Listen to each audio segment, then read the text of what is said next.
In the 1600s, a small, swampy city on the edge of Europe became the richest place on Earth. Amsterdam didn't just grow wealthy, it invented the modern world.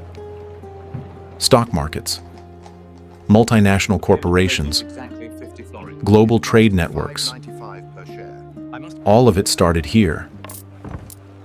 In narrow houses leaning over canals choked with ships carrying fortunes from every corner of the globe.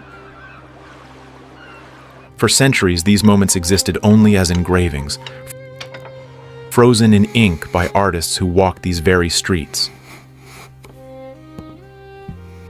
But today, using advanced AI, we're bringing those images back to life. Watch as history transforms before your eyes, black and white dissolving into color, stillness erupting into movement, the past becoming present. This is Amsterdam's Golden Age, the century when Dutch merchants proved you didn't need kings or empires to rule the world. You just needed better bookkeeping. Our journey begins where Amsterdam itself began, on the Amstel River at Ouderkerk, just south of the city. In 1622, this peaceful stretch of water was already the lifeblood of everything Amsterdam would become. Families gather on muddy banks. Fishermen mend nets. Boats glide across calm water reflecting church spires. The name says it all. Amsterdam, the dam on the Amstel. Centuries earlier, a simple wooden barrier was built here to control flooding. That dam became a crossing. The crossing became a village. The village exploded into the richest city in the world. This river was Amsterdam's highway to everywhere. Timber from the Baltic, grain from Dutch farms, goods from the interior. Everything flowed down the Amstel toward the city's harbor, then out to the Atlantic and beyond. The church tower you see in the distance is Ouderkerk, where wealthy Amsterdam merchants chose to be buried, wanting to face the water that made their fortunes even in death. This tranquil scene wouldn't last. Within decades, these peaceful meadows would vanish beneath warehouses, fortifications, and the relentless expansion of a city that couldn't stop growing. Now we move to Amsterdam's outer defenses.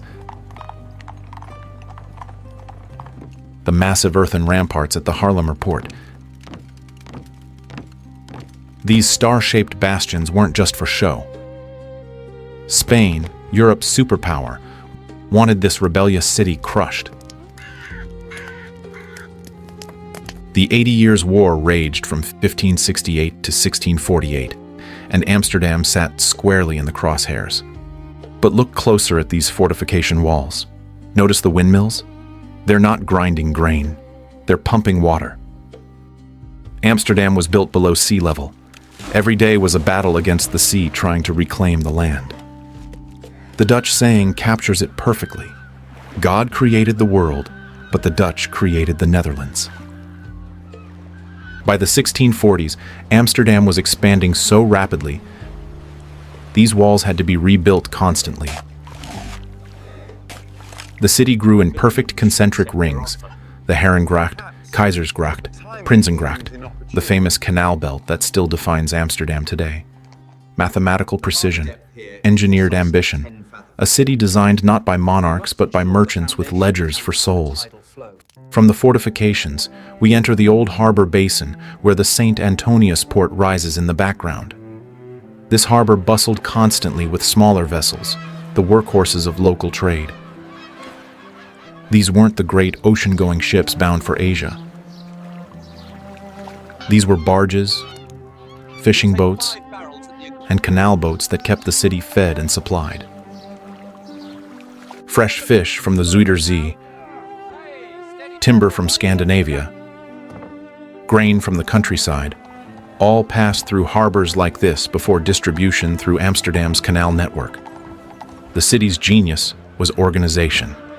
Goods transferred from seagoing vessels to canal boats with remarkable efficiency. Time was money, and Amsterdam merchants wasted neither. Now we arrive at Amsterdam's main harbor, where the ocean met the city. Look at that forest of masts. Each ship represents a fortune.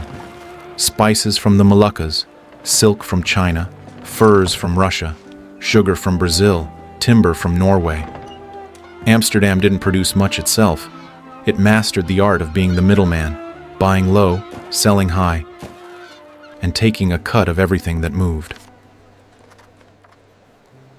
The guardhouse standing sentinel wasn't just for security, it represented Amsterdam's iron control over its waters. Every ship paid fees, underwent inspection, and followed strict regulations. The Dutch East India Company, the VOC, founded in 1602, became the world's first multinational corporation and the first to issue stock to public investors. At its peak, the VOC employed nearly 70,000 people worldwide. Much of that empire flowed through this single harbor. These imposing blockhouses guarded the southern approach to Amsterdam along the Amstel in 1651. Built as defensive structures, they protected the city from Spanish armies, rival Dutch cities, and English naval forces. Amsterdam was at the height of its power, but facing new challenges. The First Anglo-Dutch War would break out just a year later.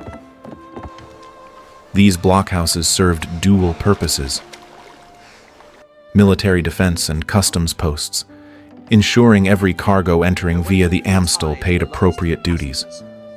Notice the boats passing between them even now. Trade never stopped, even in times of war. The Dutch economy depended on open sea lanes, and Amsterdam's merchants had zero patience for disruptions to business. But when winter arrived, this same scene transformed completely. The Amstel froze solid, and suddenly the blockhouses overlooked recreation instead of commerce. Wealthy merchants and common laborers alike glided across the ice. The winter freeze was both blessing and curse. Trade slowed, costing revenue, but it made overland travel easier and gave working people rare moments of rest and celebration. Winter festivals on the ice became legendary. Welcome to the New Markt, dominated by the magnificent Waag. The Way House. Originally built as St. Antonius Port Gate, this castle-like building was repurposed in 1617 as the public Way House and Guild Hall. This is where commerce became official. Every significant transaction involving weighted goods, cheese, grain, gold, spices, had to be verified here. The Waag ensured fair dealing and collected taxes, central to Amsterdam's commercial integrity. The upper floors housed various guilds, surgeons, masons, painters. The Surgeons' Guild famously met here, and it was in this building that Rembrandt set his masterpiece, the anatomy lesson of Dr. Nicolaes Tulp. The square around the Waag bustled perpetually. Market stalls filled the space, selling everything from fresh fish to exotic imports. By the mid-1600s, Amsterdam had developed sophisticated commercial infrastructure. Merchant courts, a bank facilitating international transactions, and institutions like the Waag ensuring standardization. This combination of free market capitalism and intelligent regulation gave Amsterdam its competitive edge over every rival. From the market's bustle, we move to the elegant Cloveniersburg Wall Canal and the magnificent Trippenhuis, completed in 1662. This was the residence of the Tripp brothers, arms dealers who made staggering fortunes supplying weapons during the 80 Years' War. Notice the building's extraordinary width, extremely rare in Amsterdam, where property was taxed based on canal frontage. Most canal houses are narrow for exactly this reason. The Tripp brothers could afford extravagance. Inside featured marble halls, gilded ceilings, and priceless art collections. These canals represented deliberate urban planning. Unlike medieval cities with winding organic streets, Amsterdam's 17th century expansion was mathematically precise, creating thousands of building plots sold to merchants and aristocrats. Living here meant you belonged to Amsterdam's elite, the regents and merchants who ran the economy and commissioned portraits by masters like Rembrandt and Vermeer. Here stands the Amsterdam Exchange, designed by Hendrik de Keyser and completed in 1611. This was the nerve center of global capitalism, where the modern financial world was effectively invented. Step into this courtyard, and you're surrounded by merchants from across Europe and beyond, shouting prices, negotiating deals, buying and selling not just physical goods, but shares in companies, futures contracts, and bills of exchange. The Amsterdam Exchange was the world's first true stock exchange. When the Dutch East India Company issued shares in 1602, they could be traded here daily. This created liquidity. Investors could recover their money without waiting years for ships to return from Asia. Amsterdam's merchants didn't just trade, they innovated. They developed short selling, options trading, and speculative futures.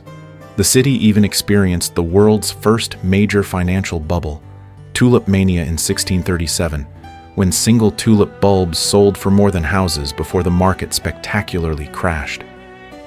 We arrive now at Dam Square, the absolute heart of Amsterdam. This vast public space was literally built on the original dam across the Amstel River.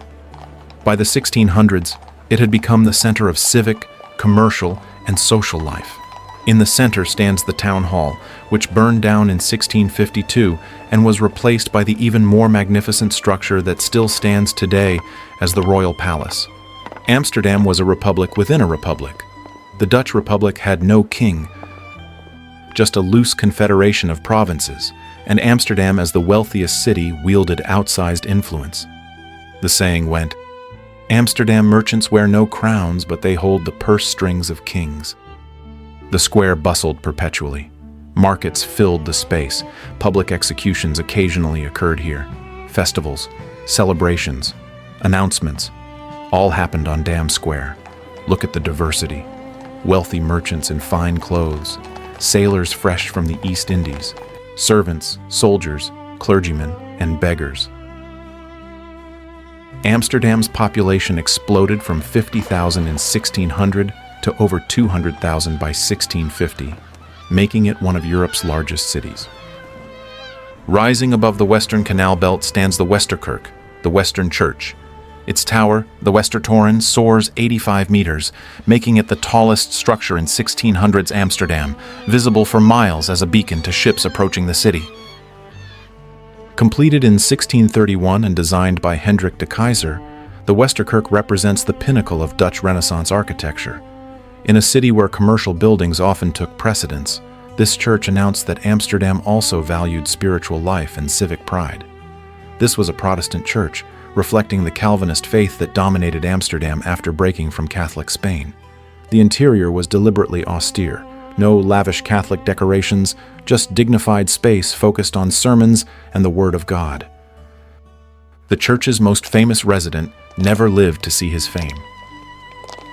In 1669, Rembrandt van Rijn was buried somewhere within these walls, the artist who captured the soul of Amsterdam's Golden Age, resting in the shadow of this magnificent tower. And there you have it, Amsterdam in the 1600s, a city that rose from marshland and swamp to become the financial capital of the world, proving that trade, innovation, and hard work could build empires just as surely as conquest.